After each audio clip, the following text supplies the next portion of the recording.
Astro TV ஆதி நேயர்களுக்கு வணக்கம். உங்கள் ஜோதிடர் முருகேசன் பேசுகிறேன். இன்றைய பதிவில் ரிஷபராசிக்காரர்களுக்கு இந்த ஜனவரி மாதத்தில் என்னென்ன பலன்கள் நடக்க இருக்கிறது என இன்றைய பதிவில் நாம் பார்க்க இருக்கிறோம். தமிழுக்கு குரோதி வருடம் மார்கழி மாதம் 17ஆம் தேதி முதல் தை மாதம் 18ஆம் தேதி வரை, ஆங்கில தேதிக்கு ஜனவரி 1ஆம் தேதி முதல் 31ஆம் தேதி வரை.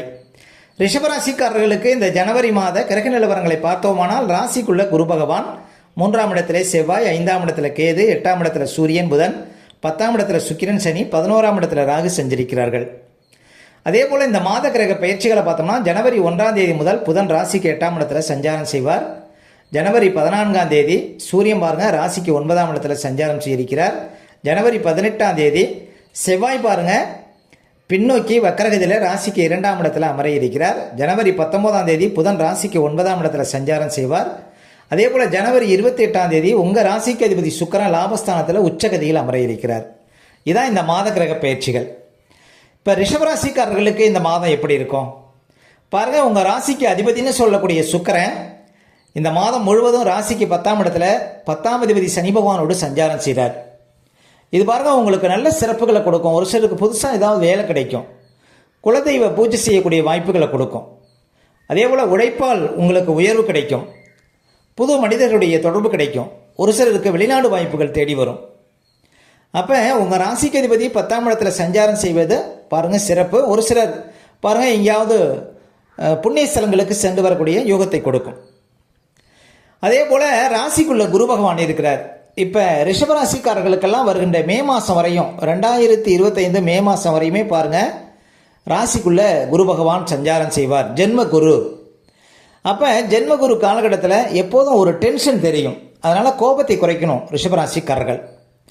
அதே போல் முக்கியமாக குரு ராசிக்குள்ளே இருக்கிற வரையுமே, மே மாதம் வரையுமே பாருங்கள் ஒரு வண்டி வாகனத்தில் செல்லும்போது கவனமாக போகணும்.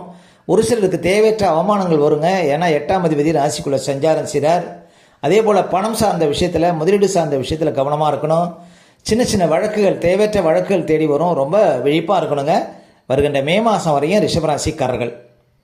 ஏன்னா 8ஆம் அதிபதி உங்களுக்கு ரிஷபராசிக்காரர்களுக்கு பாவியாக வரக்கூடியவர். ஒரு சிலருக்கு ஏதாவது விபத்து வரும், ரொம்ப கவனமாக இருக்கணும்.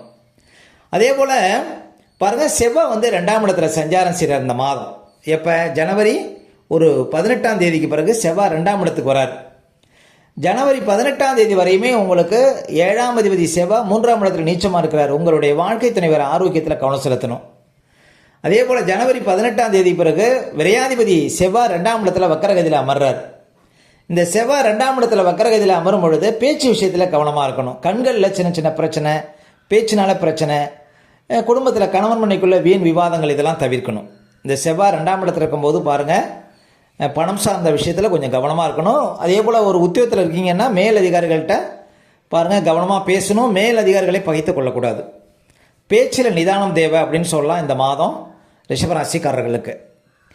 அதே போல் சூரியன் பாருங்கள் 8ஆம் இடத்துல சஞ்சாரம் செய்கிறார். ரிஷபராசிக்காரர்களுக்கு சூரியன் பாருங்கள் 4ஆம் அதிபதி 8ஆம் இடத்துல சஞ்சாரம் செய்கிறார். ஜனவரி மாதம் 14ஆம் தேதி வரையும். ஜனவரி 14ஆம் தேதி வரையும் பாருங்கள் அரசாங்க அதிகாரிகள் விஷயத்தில் கொஞ்சம் கவனமாக இருக்கணும். ஆனால் ஜனவரி 14 தேதிக்கு பிறகு சூரியன் 9ஆம் இடத்துக்கு போகிறார். இது பாருங்கள் சிறப்பு தரும். ஏன்னா சூரியன் அந்த வீட்டுக்குடைய சனி வலுவாக இருக்கிறார்.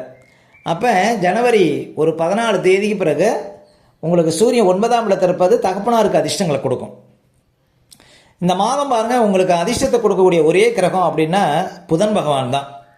ஏன் அப்படின்னா மாத ஆரம்பத்தில் உங்களுக்கு ஜனவரி 1ஆம் தேதியிலேருந்தே 8ஆம் இடத்துல சஞ்சாரம் செய்கிறார். வழக்குகள் இருந்தால் அது பாருங்கள் உங்களுக்கு சாதகமாக முடியும்.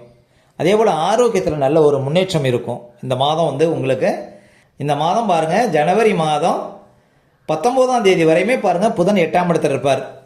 அப்போ புதன் 8ஆம் இடத்துல இருப்பது நல்ல பணப்புழக்கம் கொடுக்கும், எதிர்பாராத யோகம் கொடுக்கும், குருட்டு அதிர்ஷ்டத்தை கொடுக்கும், நல்ல ஒரு மேன்மையை, நல்ல ஒரு வளர்ச்சியை கொடுக்கும், வியாபாரம் செய்யக்கூடியவங்களுக்கு யோகத்தை கொடுக்கும், நல்ல பணப்புழக்கத்தை கொடுக்கும். அதனால் புதன் பகவான் இந்த மாதம் உங்களுக்கு ரொம்ப சப்போர்ட்டாக இருக்கிறாரு.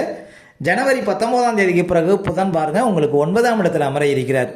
2ஆம் அதிபதி புதன் 9ஆம் இடத்துல அமர்வதும் சிறப்பு தான். அதுவும் பாருங்கள் ஒன்றும் குறையில்லை. அப்போ இந்த மாதம் முழுவதும் புதனால் உங்களுக்கு அதிர்ஷ்டங்கள் ஏற்படும். நல்ல பணப்புழக்கத்தை இந்த மாதம் முழுவதும் பார்க்கலாங்க ரிஷபராசிக்காரர்கள். 2ஆம் அதிபதி உங்களுக்கு கோணமேறி 9ஆம் இடத்துல வலுவாக இருக்கிறார். ஆனால் 2ஆம் இடத்துல செவ்வாய் இருப்பதனால பேச்சில் கவனம், கொடுக்கல் வாங்கல் விஷயத்தில் கொஞ்சம் கவனமாக இருக்கணும், அவ்வளோதான். யாரையும் எளிதில் பகைத்து கொள்ளக்கூடாதுங்க இந்த மாதம் ரிஷபராசிக்காரர்கள். அதே போல் 11ஆம் இடத்துல ராகு இருக்கிறார். ராகு அமர்ந்த வீட்டுக்குடைய குரு பகவான் உங்கள் ராசிக்குள்ளே இருக்கிறார். ரிஷபராசிக்காரர்கள் நிறைய பேர் பாருங்கள், வெளிநாடு போகணும்னா இந்த காலம் சிறப்பான காலம்தான். ஏன் அப்படின்னா அந்நிய கிரகம் என்று சொல்லக்கூடிய ராகு பாருங்கள் உங்களுக்கு லாபஸ்தானத்தில் இருந்து அந்த வீட்டுக்குடைய குரு ராசிக்குள்ளே சஞ்சாரம் செய்கிறார். அப்போ அந்நிய நாட்டினரால் உங்களுக்கு ஆதாயம் கிடைக்கும். அப்போ வெளிநாடு போய் நல்ல ஒரு கம்பெனியில் அமரக்கூடிய வாய்ப்புகளை கொடுக்கும். அதே பாருங்கள், ராகுங்கிறது ஒரு விஷக்கிரகம். அப்போ ஆரோக்கியத்தில் கவனம் செலுத்தணும் ரிஷபராசிக்காரர்கள். உடம்புல பாருங்கள் சின்ன சின்ன தேம்பல்கள் வர்றதுக்கு வாய்ப்பு இருக்குது. இந்த ஃபுட் பாய்சன் சார்ந்த விஷயத்தில் கொஞ்சம் கவனமாக இருக்கணும். அதே போல் விஷப்பூச்சிகள், விவசாயம் பண்ணக்கூடியவங்கள்லாம் பாருங்கள் ஏதாவது பாம்பு பூச்சி இதனால் ஒரு சில சங்கடங்கள் வரும், கொஞ்சம் கவனமாக இருக்கணும் ரிஷபராசிக்காரர்கள். ஒரு சிலருக்கு உடம்பு வெயிட் ஏறும் ரிஷபராசிக்காரர்களுக்கு இந்த குரு ராசிக்குள்ளே இருக்கிற வரையும். ஏன் அப்படின்னா குரு பகவானும் பிரம்மாண்ட கிரகம், அந்த குரு பகவான் வீட்டில் இருக்கக்கூடிய ராகும் பாருங்கள் பிரம்மாண்ட கிரகம். அப்போ ஒரு சிலருக்கு மே மாதத்துக்குள்ளே பாருங்கள் உடம்புல வெயிட் ஏறுறதுக்கு வாய்ப்பு இருக்குது. அப்போ ஆரோக்கியத்தில் கவனம் செலுத்தின ரிஷபராசிக்காரர்கள் இந்த உடற்பயிற்சி நடற்பயிற்சி பண்ணுறதெல்லாம் நல்லதுங்க ரிஷபராசிக்காரர்களுக்கு குரு ராசிக்குள்ளே இருக்கிற வரையும். அப்போ ரிஷபராசிக்காரர்களுக்கு இந்த மாதம் பாருங்கள் மாத கிரகங்கள் கொஞ்சம் வீக்காக இருந்தாலும் இந்த மாதம் புதன் பகவான் சப்போர்ட்டாக இருக்கிறார் உங்களுக்கு. அதனால் வியாபாரம் சொந்த தொழில் செய்யக்கூடியவங்கெல்லாம் நல்ல ஒரு வளர்ச்சியை பார்க்க முடியும். இந்த மாதம் முழுவதும் பாருங்கள் அதிர்ஷ்டங்கள் தேடி வரும் ரிஷபராசிக்காரர்களுக்கு. உங்களுக்கு வாக்காதிபதி குடும்பாதிபதினு சொல்லக்கூடிய புதன் சப்போர்ட்டாக இருக்கிறதுனால வருகின்ற 2025 மார்ச்சிலேருந்து ஒரு 2.5 வருஷம் ரிஷபராசிக்காரர்களுடைய ஆட்சி காலம். வாழ்க்கையில் ஒரு மிகப்பெரிய ஒரு இலக்கை அடையக்கூடிய வாய்ப்புகள் கிடைக்கும் ரிஷபராசிக்காரர்களுக்கு. வருகின்ற மார்ச்சுக்கு அப்புறம் உயர்ந்த பதவிகள் தேடி வரும். வாழ்க்கையில் அடுத்த கட்ட நிலைக்கு செல்லக்கூடிய வாய்ப்புகளை கொடுக்கும். இப்படி பாருங்கள் பல அதிர்ஷ்டங்களை ரிஷபராசிக்காரர்கள் பார்க்க போகிறீங்க. ரிஷபராசிக்காரர்களுக்கு சனி ஒருவரே யோகாதிபதி. அந்த சனி பகவான் லாபஸ்தானத்தில் குரு பகவான் வீட்டில் அமர இருக்கிறார். மிகப்பெரிய பாக்கியங்கள் கிடைக்க இருக்கிறது, மிகப்பெரிய அதிர்ஷ்டங்கள் கிடைக்க இருக்கிறது ரிஷபராசிக்காரர்களுக்கு. அப்போ ரிஷபராசிக்காரர்களுக்கு வருகின்ற காலங்கள் பாருங்கள் சனி பகவான் பயிற்சினால் நல்ல ஒரு மாற்றம், வாழ்க்கையில் நல்ல ஒரு உயர்வு கிடைக்க இருக்கிறது. அடுத்தது ரிஷபராசிக்காரர்களுக்கு சந்திராஷ்டமம். இப்போ ரிஷபராசிக்காரர்களுக்கு இந்த மாதம் எந்த தேதிகளில் சந்திராஷ்டமம் வரும் அப்படின்னு பார்த்தீங்கன்னா இந்த ஜனவரி 25, 26, 27 இந்த தேதிகளில் உங்களுக்கு சந்திராஷ்டமம் இருக்குங்க. அந்த தேதிகளில் மட்டும் கொஞ்சம் கவனமாக இருக்கணும். சந்திராஷ்டம தினங்களில் தான் நம்முடைய உடல்காரகன் மனோகாரகன் என்று சொல்லக்கூடிய சந்திரன் 8 மறையும் பொழுது நம்ம உடல் ரீதியாகவும் மன ரீதியாகவும் அந்த நாட்களில் பாதிப்படைவோம். அந்த நாட்களில் தாங்க இந்த பதட்டம் படபடப்பு தெளிவில்லாத நிலை மனக்குழப்பம் இதெல்லாம் கொடுக்கும். அதனால தான் சந்திராஷ்டம தினங்களில் புது முயற்சிகள்லாம் தவிர்க்கணும். அதே போல் வண்டி வாகனத்தில் செல்லும்போது பாதுகாப்பு கவசங்கள்லாம் கண்டிப்பாக அணியணுங்க. மற்றவங்கள்ட்ட பேசும்போதெல்லாம் ரொம்ப நிதானமாக பேச வேண்டிய நாள் பார்த்தீங்கன்னா இந்த சந்திராஷ்டம தினங்கள்.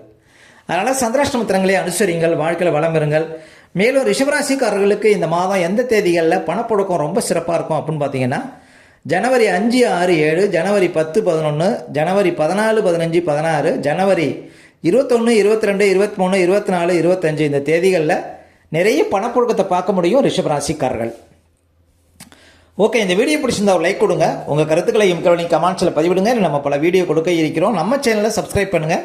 பக்கத்தில் வர பெல் சிம்பலை கிளிக் பண்ணுங்கள். நன்றி, வணக்கம்.